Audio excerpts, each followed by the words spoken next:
Hey guys, I had such a horrible night, really, with Savannah.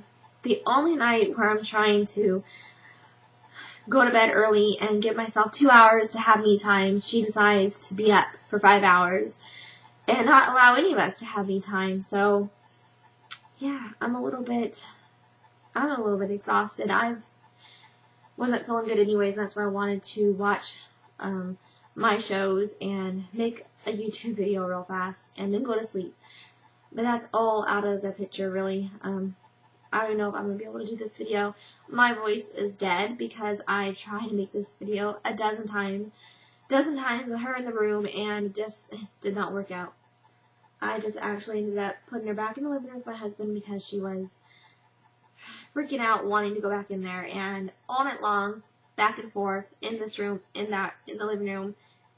Then he comes in here trying to see if she wants him in here. No, it just never works out. So I don't really know. I know she hates me vlogging, which, you know, she can't control my life. She's only a 2-year-old, you know, and it's like she should be sleeping. And of course I wasn't.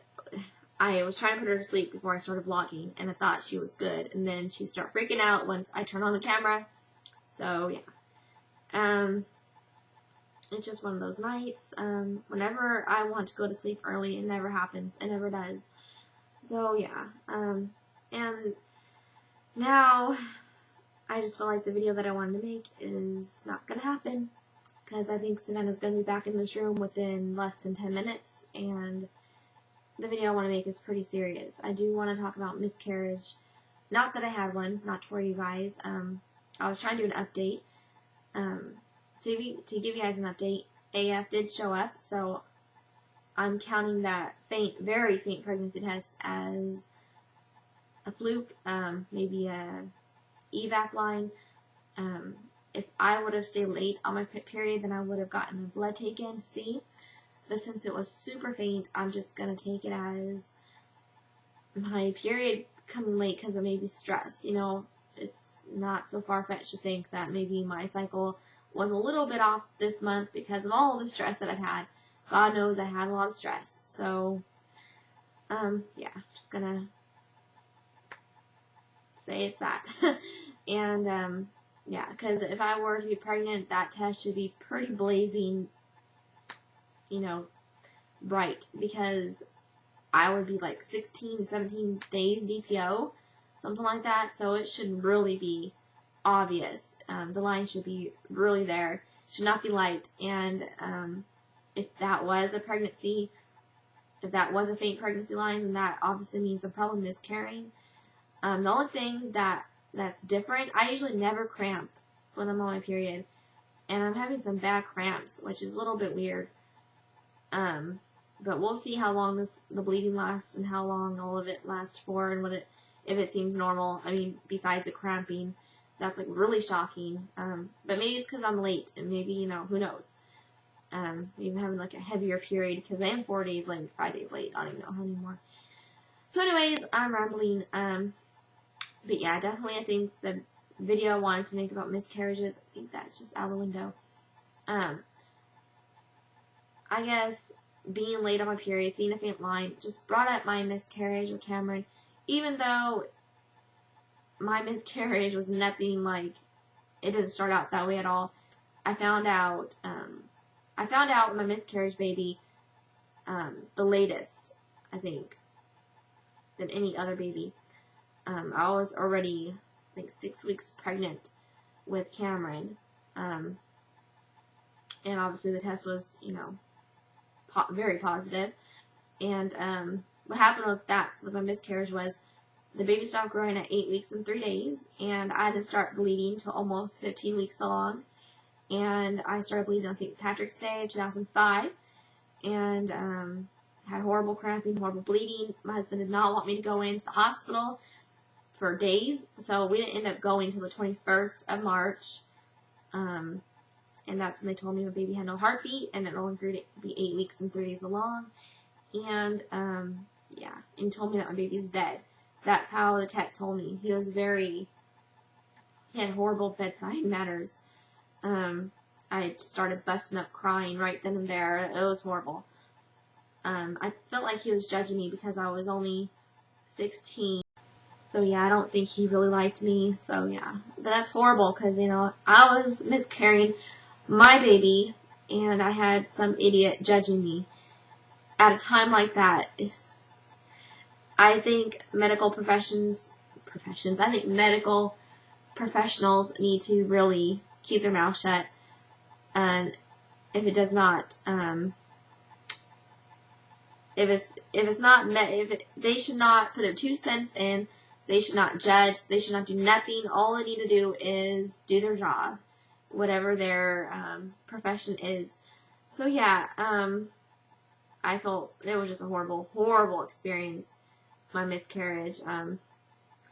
But yeah, I wanted to mainly talk about how everyone else was towards me. Like, there was no one supportive. Me and my husband went through it by ourselves, and we had a whole bunch of rude people being very disrespectful. My sister stands out the most. She said very hurtful things, and it's I don't even know what to say about it, but I hate to say it, but karma did get her a year later. She ended up losing my niece or nephew, and I busted up crying when I found out she lost her baby, because it was only a year later. I remember I just gave birth to Owen about 2 months. Yeah, 2 months. Owen was around 2 months old when I found out she lost her baby. And that marked almost, I think it was in April. So, April 2006. So, it was only 13 months since I lost Cameron. So, my miscarriage is still very fresh, because I ended up getting pregnant with Owen a month after I lost Cameron, which was a roller coaster ride. I thought the whole pregnancy that I was going to lose Owen. It was just crazy. And even when I got pregnant with Savannah, I thought I was going to lose her too. Because once you have a miscarriage, that fear is there. And it's a horrible, horrible, horrible fear to have. It really puts a damper on future pregnancies, really. I mean, it's just horrible to go through a miscarriage. I don't wish one on anyone. I never wish for my sister to have one, despite everything she said to me, because it's not her baby's fault. Her actions is not her baby's fault, and I don't do that. I don't go wishing people's babies to die, because there is an innocent baby in the mix, and that baby was my niece or nephew. And I wish my sister would have seen it that way, that the baby I lost was her niece or nephew, and not just a dead fetus, like she said. A dead fetus with no soul.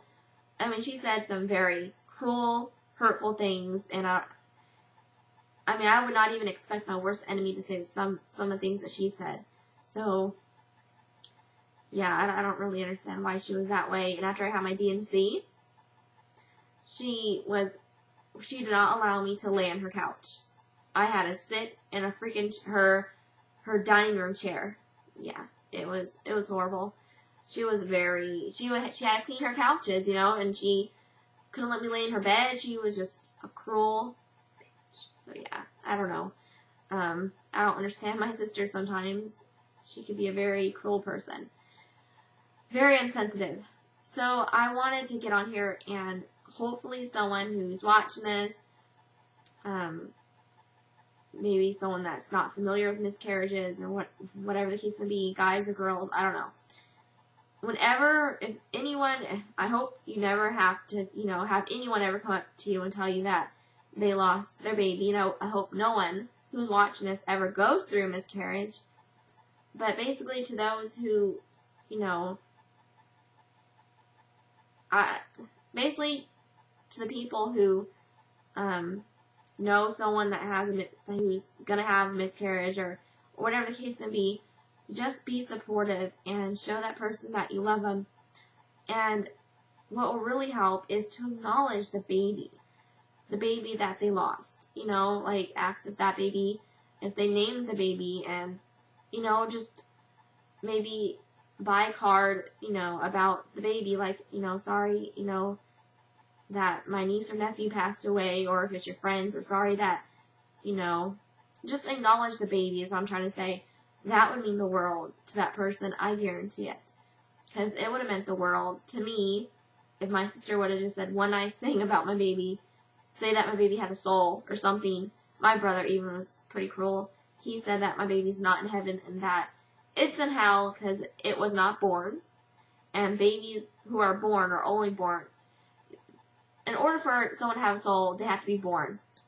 So yeah, since my baby was not born alive, it does not have a soul.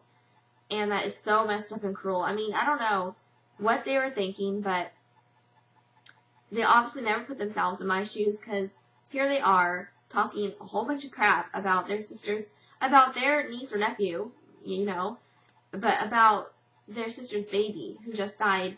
Do they ever stop to think that, wow, you know, my sister's here, she's over here crying because she just lost her baby, but here I am telling her that her baby's in hell.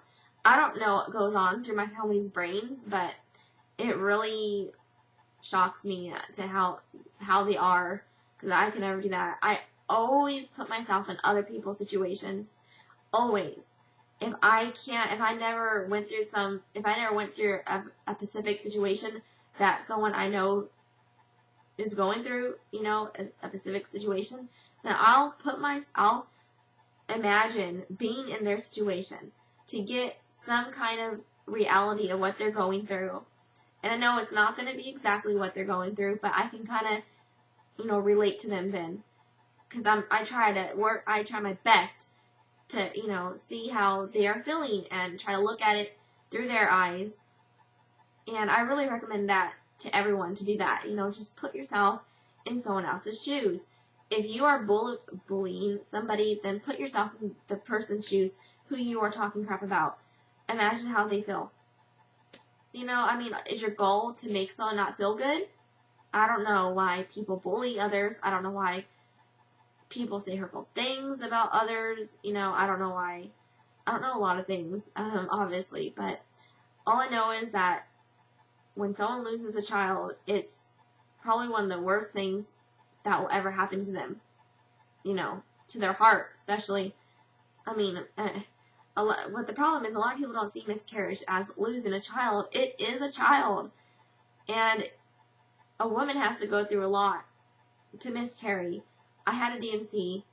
You know, just the thought of, I got put to sleep, and I remember how horrible that was, knowing, you know, that when I wake up, I'll be babyless, you know, my baby will be out of me, and that they're going to throw my baby in the garbage. I mean, it's just horrible.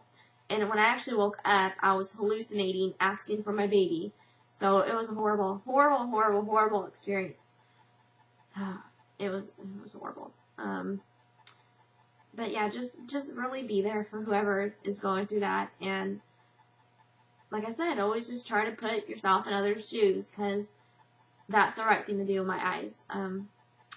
But yeah, I can go on and on and on about this, but I'm really, really tired.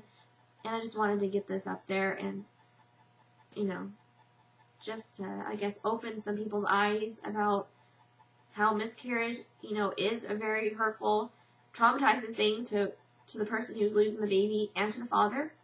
In some cases, my husband was crying with me on the couch when we lost our baby. So it was a rough time for both of us. You know, so, and we did not plan Cameron. We did not. But when we lost, I mean, I know why God took Cameron away from me. It was because I did not appreciate the pregnancy. I was scared. I was not ready for Cameron. But the second I started bleeding, it was like my mind did a 180. I wanted the baby more than anything in the world. And I never wanted to lose it. I never wanted to die. I just wish I would have appreciated that pregnancy more. And I just hope Cameron knows how much I love him or her. I think Cameron was a girl. But, you know, you can't be certain, obviously. Just a gut feeling. But, yeah. If anyone out there is going through this, you guys are more than welcome to write me a message, and I'll be honored to talk to you about whatever you want to talk about. If you are alone and you're going through miscarriage, I'm here, because I know how it feels to go through a miscarriage being alone, besides my husband. But, you know, having no family support or nothing like that is a horrible, horrible, horrible feeling. And I can relate to those who have miscarriages. I mean, I can't relate to those who have multiple ones, since Cameron is my only loss that I know of, that I know about for sure. So yeah. Anyways, like I said, I think I'm done with this video. Maybe I'll do a video like this later on sometime, when I'm a little bit more there in the head, when I'm not so tired. But yeah, I'll talk to you later, and I wish everyone the best of luck in their pregnancies. If you're watching this and you're pregnant, then I wish you all the luck in the world. And if you are going through a miscarriage, or if you know someone that is, well, if you are going through a miscarriage, then like I said, you are more than welcome to come to me if you want to talk. And if you don't want to, then I just hope that you find some peace and harmony with it, and I really don't even know what to say, like, far as, like, oh, it's, if it happens and it's meant to be. Well, I don't really know how I feel about that. I guess if it happens, then I guess that's what was supposed to happen, but that's not a nice thing to hear when you're losing your baby. You don't want to hear that, oh, well, that's what was supposed to happen to your baby. No mother wants to hear that. No.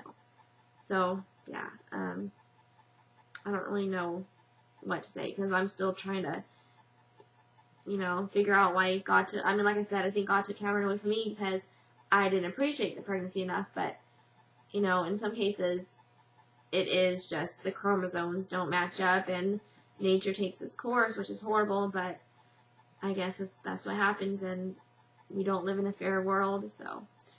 And if you are watching this and you know someone who's, going through miscarriage and you just don't know how to deal with it, like I said, just try your hardest to put yourself in their shoes, and just try to do, try to honor the baby, because especially with me, I have no ultrasound pictures of Cameron.